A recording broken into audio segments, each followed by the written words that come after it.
আজি মই পৌৰাণিক কামৰূপৰ এটা বৃহৎ অঞ্চললৈ গৈ আছোঁ। আপোনালোককো ভিডিঅ'টোৰ জৰিয়তে লৈ যাম। আপোনালোকে ভিডিঅ'টো সম্পূৰ্ণকৈ চাব।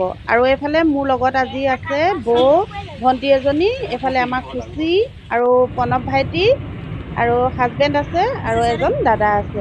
আমি এতিয়া সকলোখিনি কলৈ গৈ আছোঁ, কি কৰি আছোঁ আপোনালোকক দেখাই আছোঁ। আপোনালোকে চাই থাকক। এতিয়া আহি আমি ধেমাজি টাউন পালোহি। ইয়াত অলপ অলপ বৰষুণে পৰিছে। আৰু এইফালে এতিয়া আহি আমি আহোম ৰাজ্যৰ দ্বিতীয় ৰাজধানী হাবুং পালোহি। ইয়াত বৰ উলহ মালহেৰে মেডাম মেফি পতা হয়। আজি যিহেতু 21 জানুৱাৰী, সেয়েহে ইয়াত মেডাম মেফি পাতিছে। আমি ইয়াত মেডাম মেফি চাবলৈ আহিলোঁ।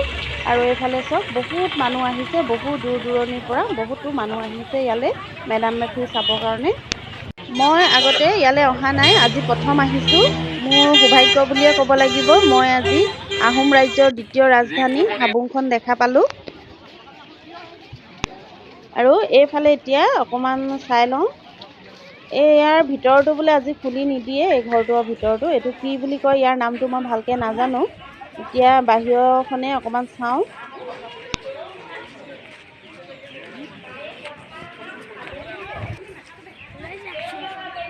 যোৱা।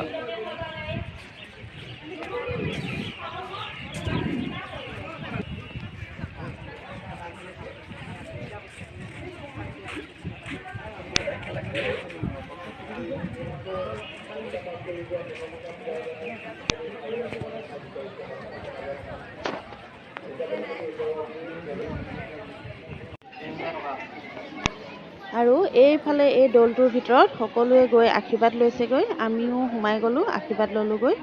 আৰু এজন মানুহে ইমান ধুনীয়াকৈ আশীৰ্বাদ দি আছে, খুব ভাল লাগিলে।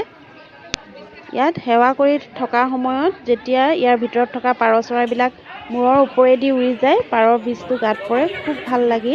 মনটো কিবা এটা ভাল লাগি গ'ল। আশীৰ্বাদটো যেন কিবা এটা মানে শুদ্ধি হ'ল, এনেকুৱা যাতে লাগি যায়গৈ। এইফাললৈ ষ্টেজ প্ৰগ্ৰেমো হৈ আছে। ইয়াতে এজনী ছোৱালীয়ে খুব ধুনীয়াকৈ তাই আহোমৰ বিষয়ে কৈ আছে আৰু গানো গাই আছে। আমিও অকণমান শুনো আহকচোন, তাইনো কি বুলি কৈছে, কি বুলি গাইছে। আমাৰ নাৰী চৰিত্ৰ যে কোনো গুণে কম নাছিলে। আমি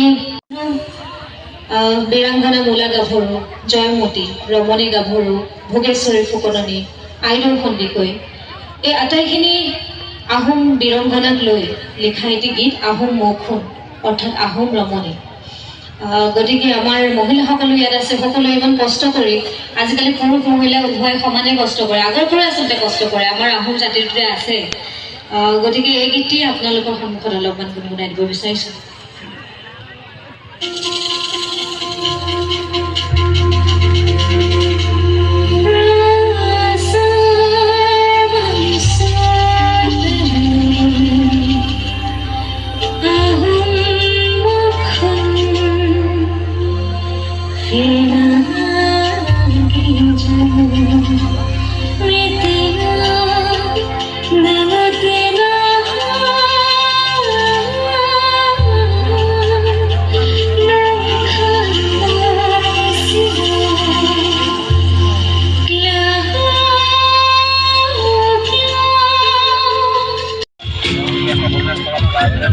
আৰু এইফালে এতিয়া আমি দুখনমান দোকানত সোমালোঁ।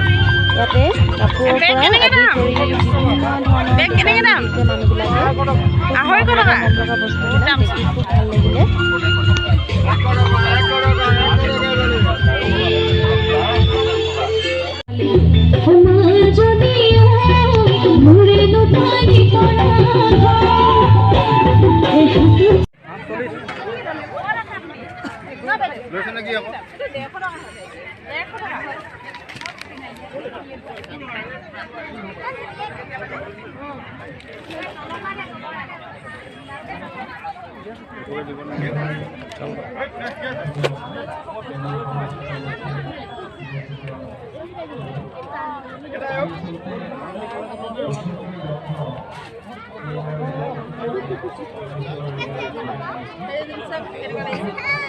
ভাল লাগিছে, বগা আছে, ৰেড কালাৰটো একদম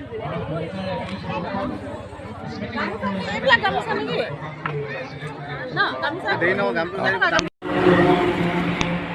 আৰু এতিয়া আমি হাবুঙৰ পৰা ওলাই আহিলোঁ। ওলাই আহি ধেমাজি হাতীগড়া ৰ'জ নাৰ্চাৰীত সোমাইছোঁহি। এই নাৰ্চাৰীখন একেবাৰে মেইন ৰাস্তাৰ কাষতে হয়। ইয়াতে এজনী আমাৰ ৰিলেশ্যনৰ ভণ্টি আছে, তাই ইয়াতে আমাৰ কাৰণে ভাত বনাই থৈছে। আমি ফোন কৰিছিলোঁ, তাই ভাত পানী বনাই ৰেডি কৰি থৈছে। ইয়াতে এতিয়া আমি ভাত পানী খাই মেলি ওলাই যাম আৰু এবাৰ চাওকচোন নাৰ্চাৰীখন ইমান মৰম লাগিছে, ইমান ধুনীয়াকৈ ফুলবিলাক ফুলি আছে। ইহঁত দুটাই ইয়াতে ভণ্টি আৰু ভণ্টিৰ মানুহজনে এই নাৰ্চাৰীখন আপডাল কৰে। ইয়াত কোনো সিহঁতি মানুহ ৰখা নাই, সিহঁত দুজনেই কৰে। ইমান ধুনীয়াকৈ ৰাখিছে, খুব ভাল লাগিলে নাৰ্চাৰীখনত সোমাই।